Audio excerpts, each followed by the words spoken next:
Alors, on va commencer avec un premier exemple assez simple, mais qu'il faut déjà bien comprendre, bien maîtriser. Donc, une équation différentielle du premier ordre, coefficient constant, linéaire, et avec second membre défini sur l'intervalle R.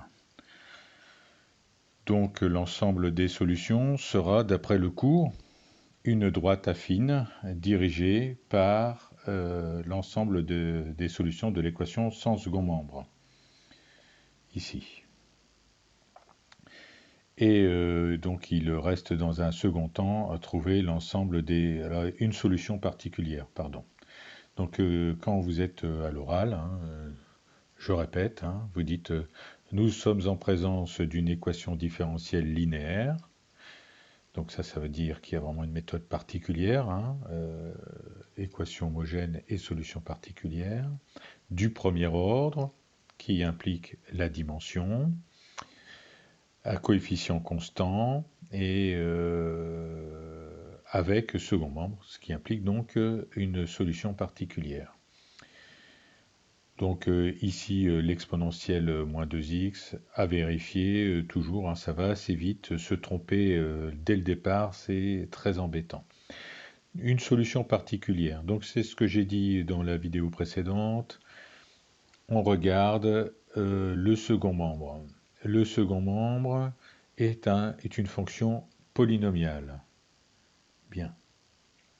Donc 2 degrés 2. Si je prends y qui est un polynôme, ici, si mon y est un polynôme, eh bien y' également. Et sur le polynôme, eh bien ce qui est intéressant, c'est le degré. Si y est de degré d, y' est de degré inférieur ou égal à d-1. Donc, la somme sera de degré exactement d.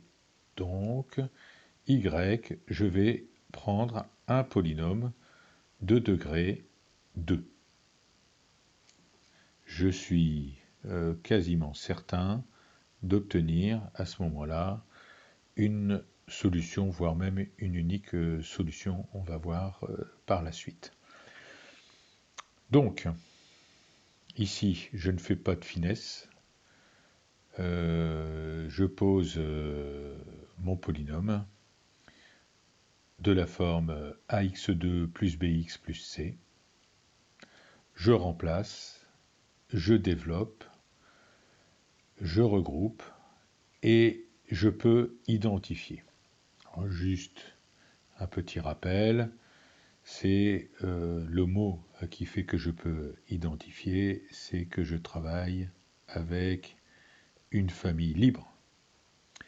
Et donc, j'ai l'unicité d'écriture, donc je peux identifier. 3 équations, 3 inconnues, j'arrive à trouver l'ensemble des solutions. Il est parfois prudent de vérifier vite fait que ces solutions. La conclusion, donc, l'ensemble des solutions est une droite affine de la forme lambda exponentielle moins 2x plus le polynôme. Alors, si on a un problème de Cauchy, c'est-à-dire si on met une condition initiale, j'obtiens une unique solution. Et ici, donc, vous pouvez vérifier par le calcul que si je pose y de 0 est égal à 0, je dois obtenir à ce moment-là un lambda est égal à moins 1. Et si je pose y' est égal à 0, mais à ce moment-là, je ne suis pas un problème de Cauchy, j'obtiens un lambda est égal à 1,5. Bon, donc celui-là, il est un peu moins intéressant. Alors, petite méthode perso. J'aime bien les tableaux. On va réfléchir. Donc, j'utilise l'opérateur linéaire. L'opérateur linéaire, c'est l'application qui, à y, associe ceci. Le 2y plus y'. On a vu que celui qui avait de l'importance, c'était le 2y. Alors, et on va marquer le résultat que j'espère trouver. Ce que je veux trouver, c'est ici, à la fin, x carré moins x plus 1. Voilà, c'est ce que j'espère trouver. Tout à l'heure, on a raisonné en termes de degrés, donc le x carré, il vient du 2y. C'est le terme dominant. Qu'est-ce que je dois prendre pour y pour que 2y soit égal à x carré? Eh bien, c'est pas trop dur de s'apercevoir que je dois prendre à ce moment-là 1 demi de x carré. Et j'obtiens ceci. Mais, si j'applique l'opérateur, à ce moment-là, apparaît un terme de degré 1 qui vient directement du y'. Donc, à ce stade-là, j'obtiens x carré plus x. Donc, pour l'instant, je n'ai que le x carré. Il me manque maintenant le moins x. Donc, je regarde, j'ai x, je veux moins x. Le terme qui va falloir obtenir, c'est moins 2x. X moins 2x égale moins x. Bien. Il vient de quel terme? Comment obtenir moins 2x? Il vient du terme dominant 2y. Qu'est-ce que je dois prendre pour y pour que 2y me donne moins 2x? Je dois prendre moins x.